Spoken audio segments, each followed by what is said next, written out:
President Donald Trump set off on his first international trip this week to the Middle East and Europe. He may be hoping to leave behind a political firestorm ignited by his firing of FBI Director James Comey. Reports he pressed Comey to end the investigation of his former national security advisor Michael Flynn and his reported sharing of classified intelligence with Russia. VOA National Correspondent Jim Malone has more. We're going to meetings right now. Another chaotic day at the White House as reporters grill President Trump over his decision to share classified intelligence with Russian officials. Good morning, everybody. Each day seems to bring a new crisis, including reports that Trump pressed the former FBI Director James Comey to drop his probe of fired National Security Advisor Michael Flynn and the shifting White House explanations for the recent firing of Comey. While dispensing advice to Coast Guard cadets at their commencement in Connecticut Wednesday, the president fired back at his critics and the news media. No politician in history, and I say this with great surety, has been treated worse or more unfairly. You can't let them get you down. You can't let the critics and the naysayers get in the way of your dreams. With the White House in turmoil, Senate Democratic leader Chuck Schumer wonders whether the president can be believed. There's a crisis of credibility in this administration, which will hurt us in ways almost too numerous to elaborate.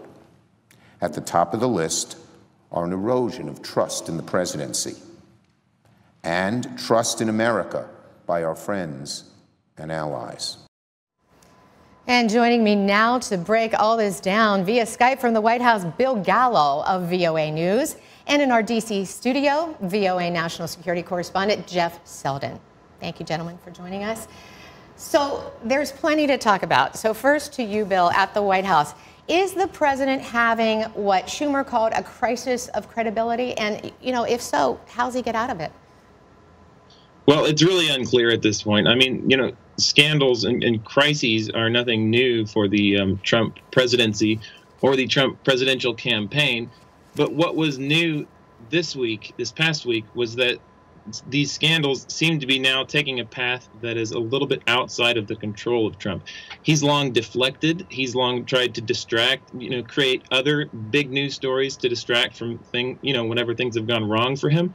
But it now appears after, the events of the last week, he may not be able to control the narrative so easily. You have the existence of these Comey memos that were reported by several news outlets. You now have a special counsel that's looking in to, Russian influence in the election, as well as any possible collusion between the Trump campaign and the Russians. These are things now that will happen outside of Trump's control. You sense maybe even that he realizes that a little bit. He really him and his staff made less of an attempt to really even go out there and defend these actions this week in the media. We'll see what happens now as he leaves on his foreign trip, though. Well, that's a good point. He is leaving on this foreign trip then, Bill. Will that take this off the minds of the American people? That's a distraction in itself, right? He's going to Israel, he's going to Rome, he's going to Saudi Arabia. Won't that be off the news cycle then?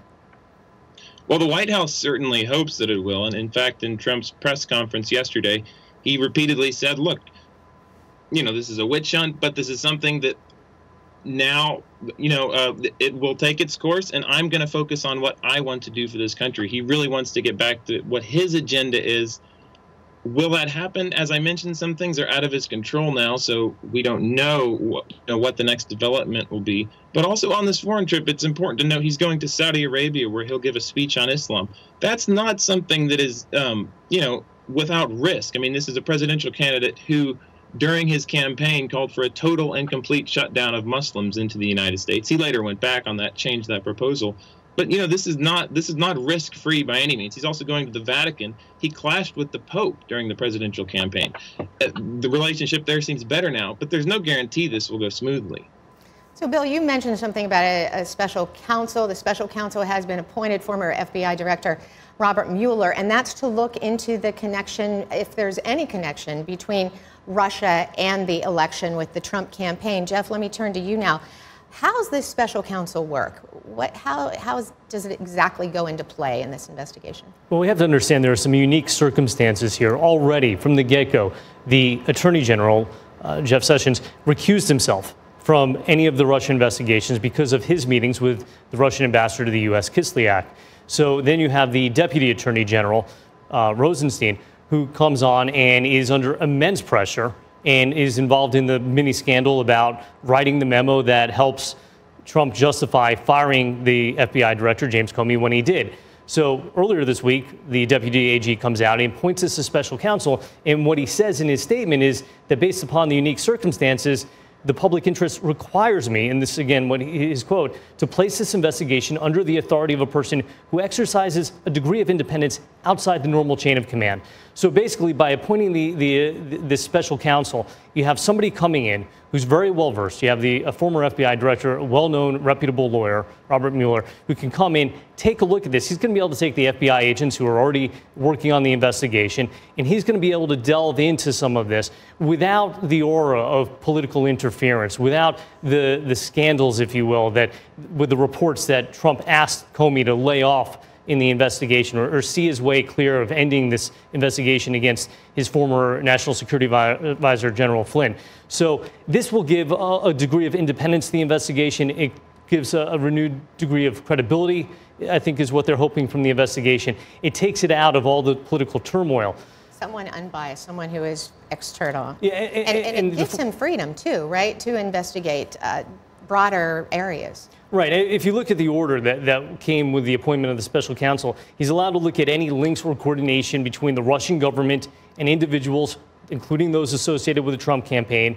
And it also says he's going to be charged with looking at, quote, any matters that arose or may arise directly from the investigation, which gives him a pretty wide scope. If you look at previous special counsels, like the situation with Watergate, the investigation into the break-in at Watergate and the investigation of then President Nixon, the charges that ultimately led Nixon to resign weren't the initial charges. So in this case, the former FBI director, Robert Mueller, has the ability to look at things, and if he finds different threads, if he finds things that look suspicious, he's going to be able to pursue those leads.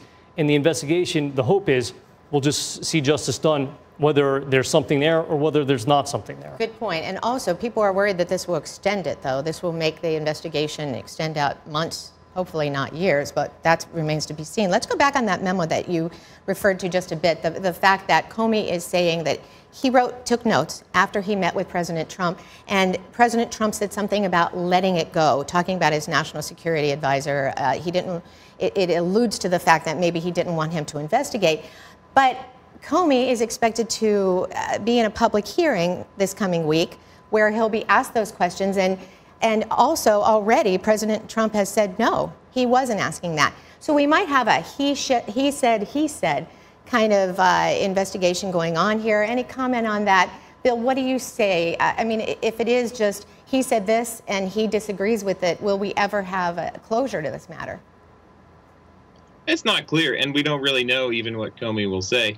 But the existence of these memos is possibly something that is extremely relevant here. We don't know what the memos say. There's only been a couple of news reports on them. He is said to have taken very thorough notes and was said to be very concerned about some of the things that Trump actually was pressuring him to do. Of course, Trump denies that. There will be an element of he said, as you mentioned, but we don't really know how that's going to play out, I guess. And the one thing you have to prove with obstruction of justice is also intent, which will be very difficult to prove in this case, being that it was verbal and it was in a meeting. Very quickly, Jeff, with all these controversies, is Russia laughing at us? Well, there's a high degree of suspicion among former intelligence officials, some current intelligence officials, that Russia is getting exactly what it wanted. Now, when you look at the unclassified report that was put out by the intelligence community about what Russia wanted, their interference in the presidential election, it was that ultimately they wanted Trump to win. But what does Russia want most of all? It wants its enemies in chaos. It wants them having difficulties so it can move ahead with its agenda, whatever it may be. So there are some who think that Russia has exactly what it wants and that Putin is laughing all the way to the bank.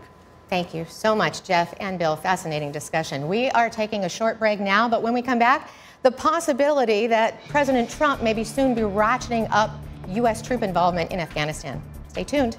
This is The Correspondents on Voice of America.